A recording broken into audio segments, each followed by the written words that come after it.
from financial background. I'm a first generation student in my family. और जयपुर के अभिनव अग्रवाल को राष्ट्रीय पुरस्कार से नवाजा गया। So hey guys, today we have one of the most impactful students we have ever seen getting into Stanford. This year, total 11 students from India got into Stanford, and he's one of the only one to get 100% scholarship. So hi Abhinav, can you please introduce yourself and how many universities you got accepted to? Hi, I'm Abhinav from Rajasthan, India, and I'll be going to Stanford this fall, as you already know. So I got into Stanford, University of Wisconsin Medicine, Dartmouth College, Drexel, etc. So little bit background about Abhinav. So you might not already know that Abhinav is one of the few students who got Global Student of the Year award consecutively twice. He's also one of the few students to get 100% scholarship at Yale, an NTSC scholar, and obviously 100% scholarship at Stanford. So first of all, Abhinav, can you please share in which year you started to apply for studying abroad? Like when did the dream come up? So it was in the May of 11th grade. So it was like I had gone to Delhi to attend the felicitation ceremony of National Student of the Year award, and Debashish Chatterjee happened to be the keynote speaker there. So he is a Fulbright fellow at Harvard University and the president of IIM Kozhikode. So listening to his keynote address inspired me to walk on the path of US admissions process. Owing to my low-income background, it was difficult to convince my parents because they were certain that they won't be able to afford it. It took a lot of effort on my part to assure them that I'll get a scholarship, but still it was not a decision we took in a day or even a week. I think we took a month to decide upon it. Yeah, being from lower middle class family, I truly believe it's very difficult, even difficult to spend like around 1 lakh Indian rupees to apply for studying abroad, SAT, ACT, and if you have to take coaching for it, then it's even more expensive. So did you take any coaching and how was you able to afford for all of this process? So my parents managed the cost for exams and all, and I got application fee waiver for Common App. I didn't take coaching per se, but uh, I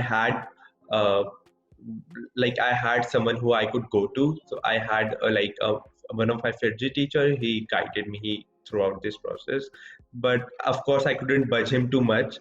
So I would just go to him when I needed a soundboard for my ideas.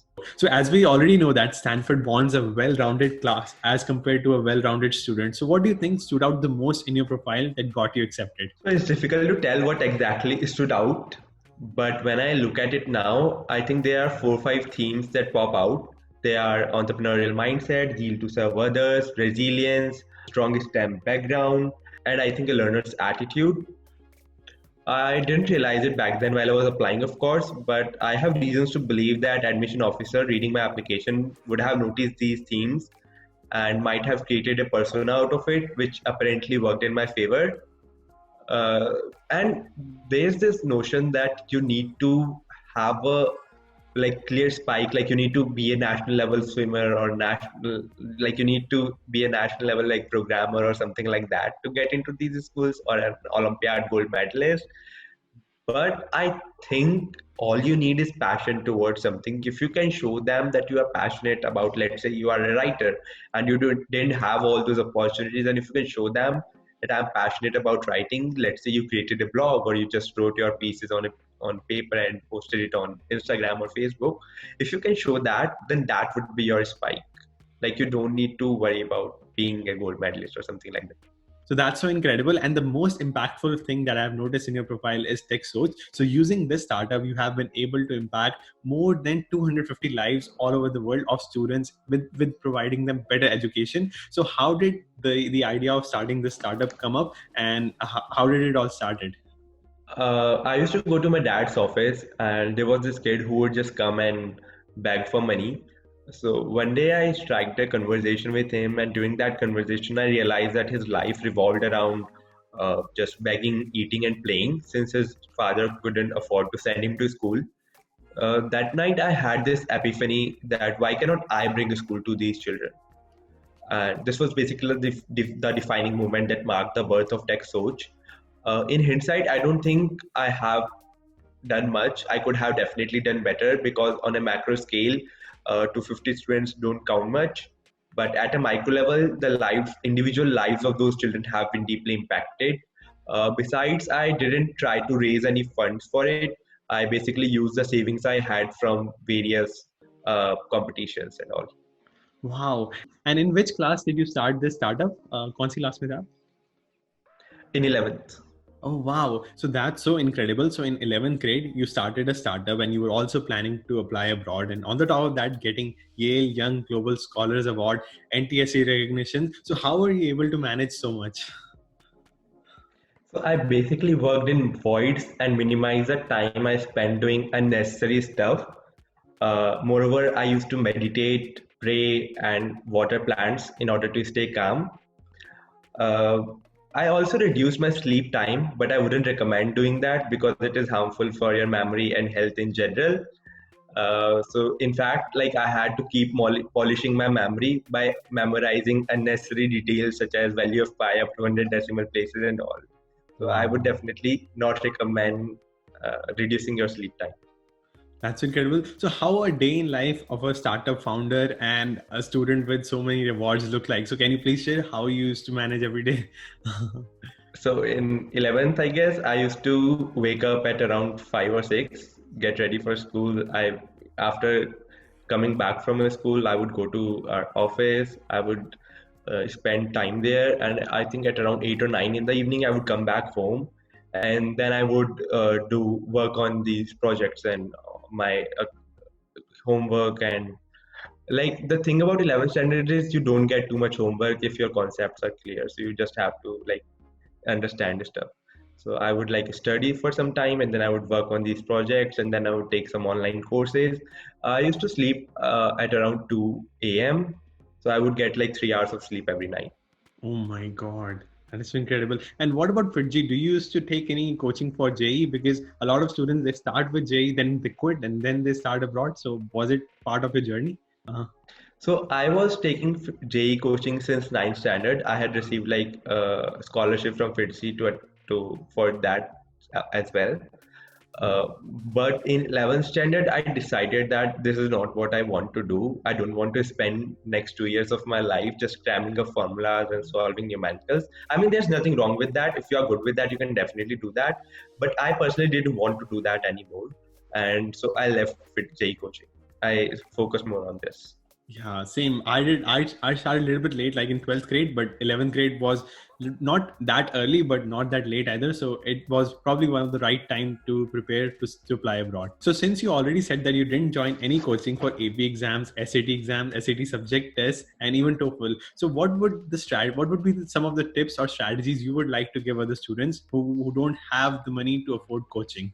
So first thing I would say, I personally took SAT subject test in winter of 11th grade in December, and I took my SAT reasoning test and APs in May of 12th grade before leaving for YYGS.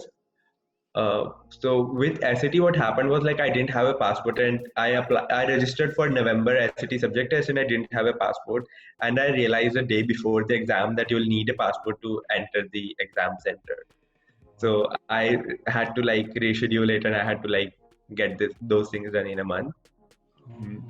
But I would say use free resources. There are like a lot of free resources like Khan Academy and all, which you can use to prepare for these exams. I personally used only 8 official College Board practice tests because I believe that for these standard tests, what's more important is to practice the right content. Practicing harder content isn't always the best strategy. So you want to practice the official content because that's so that you won't make unnecessary mistakes in the actual test. Moreover, before leaving for the test on test day, I would take a mock test in the morning in order to get into that flow state. For subject tests and APs, I feel that my background with JE prep made this test a cakewalk for me, but this doesn't have to be same for everyone. Yeah, same for me. I remember back in 11th and 12th grade, the JE preparation, even some of the board exams that we took in non-medical was difficult as compared to AP exams. So it was just a piece of cake to take AP physics, chemistry, math. It was very, very easy. So what would be some of the suggestions that you would like to give to some of the other Indian students who are also from lower middle class family? They cannot even think about spending like 1 lakh Indian rupees in applying abroad. So what do you think you can suggest them? Because getting into Stanford is first of all very, very difficult, or getting getting to schools that often need blind scholarship is also difficult. So first of all, figure out if going abroad for undergrad is the right choice for you, both economically and academically. If the answer comes out to be yes, then try to get a person who would guide you throughout this process. So that person is really important because he or she can help you out of the phase when you feel demotivated or when you tend to get off track. And even if you are internally driven enough, you can use them as a soundboard for your ideas. For as far as APs and HTs and preparing for these exams are concerned, there are a lot of free resources which you can use, such as Khan Academy, Crack SAT, and there are a lot of online forums for students like applying to college and College Confidential. You can definitely use them. So while I was going through the process, I personally didn't find any piece of advice written specifically for Indian students, and that's why I decided to write a book on my personal experience, which would basically serve as a guide for Indian students on how to approach US admissions. Next is try to get done with these exams by the summer of senior year so that you can focus more on actual application later on. And last but not the least, this might sound cliche, but don't think too much, just act. If you just get stuck into that analysis paralysis, you won't reach anywhere. You need to get up and act on things which you already know. So I believe this process will work for top universities who give need blind or like 100% scholarship like Stanford, Harvard, MIT, etc. But what if a student cannot reach it? What if students want to go into universities like Georgia Tech, UC Berkeley, which do not give any financial aid to international students? So did you have any backup for that as well? Like if you don't get financial aid? Basically, I did apply to University of Wisconsin Madison. They have this King Mortgage scholarship, but I didn't get that, of course. I got admitted, but I didn't get that scholarship. So I, of course, attending UW Medicine wasn't a choice for me. So I had to get into either those 8 Ivy Leagues or those top tier schools to be able to go to US. Attending mediocre universities without scholarship wasn't an option for me, and that was the only condition on which my parents allowed me to even prepare for these exams or prepare to go abroad, because they were clear about it that they won't be able to afford it. If you if after 12th you say that okay, you'll need to pay 20 lakh or 30 lakh rupees per year to fund my undergraduate education, they were clear that we won't be able to afford it. So do wisely. Whatever you do, choose wisely. Yeah, so this is the only option. You have to get into need blind and need aware schools. Otherwise, it's super difficult. Wow. So one thing interesting about Stanford that I have personally observed, and also about other top schools like MIT, etc. Even Chitrang Murdia, one of my friend who got into MIT, had said that it's sometimes easier to get in to top university for a specific major. For example, if from India, no one is applying for aerospace engineering, there's like higher chance of you getting accepted. So do you think if you would have chosen, if a student chooses rather than computer science and let's say chooses psychology, the chances of getting accepted would increase? So there's no doubt getting accepted into a STEM major is particularly difficult at these schools, especially for Indian students. But at the same time, your intended major should be in sync with both your past experiences and future aspirations. For instance, if I would have applied for psychology, I probably would have gotten rejected because none of my past activities had nothing to do with psychology. So I would say, while specifying an intended major, be true to yourself and to the university, and you can always change your major. You can always major in anything when you go there, so you shouldn't worry about that. But yeah, for some university, I have heard that if you apply for, let's say, a humanities major as an Indian student, the acceptance rate is slightly better. But I don't think that should matter much because acceptance rate is already very low for Indian students. So if you have that in you to get accepted, then you'll definitely have that in you to get accepted to any major for which you work for. Yeah, I agree. If you have like extracurricular awards related to computer science, and if you're applying for psychology, the chances of getting rejected will increase. So definitely we should apply for the major we are more passionate about. I definitely agree to your point.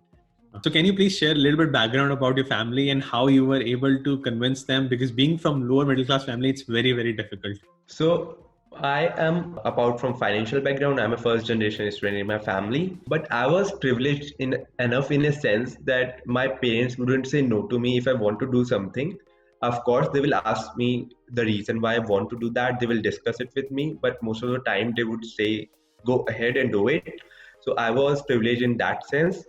Uh, Also, I mean, since none of them went to like my mom didn't go to college and my dad didn't finish college, so they couldn't give me actual advice on what to do, but they could at least tell me that okay, you can do this. Like whenever I would ask them, I want to do this, or I want to take part in this competition, or I want to attend this summit, then they would generally say yes to me. They would like trust my judgment on these things. And I guess I was lucky enough because most of the parents I have seen, in fact, my friends' parents, so they act like helicopter parents, so they don't really give that much freedom to their kids. Yeah. So I definitely agree. Pretty much all the students out there, they are like struggling even to get permission out of it. But getting this step forward that, hey, I want to get scholarship ahead. So just give me enough training till that point, or give enough funding till that point, and I will handle till that point is better idea. And that will help out most of the students to get permission as well. Exactly. So you need to be confident about yourself that I'll work for it and I'll get that scholarship or I'll get. So if I set out for this thing, if I set out to get into a good university with the right amount of scholarship, then I'll get it. If you are that much confident enough, then you will be able to convince them. So basically, you need to be convinced yourself first. If you aren't convinced yourself first, you won't be able to convince anyone, let alone your parents. So incredible. So thank you so much, Abhinav, for your valuable information. And now I'm pretty sure that every student out there can go ahead, irrespective of the family background, whether from lower middle class family or middle class family, they can step ahead and convince their parents and definitely reach the top university with 100% scholarships. So thank you so much. It was a pleasure being with you. Thank you. It was great talking to you.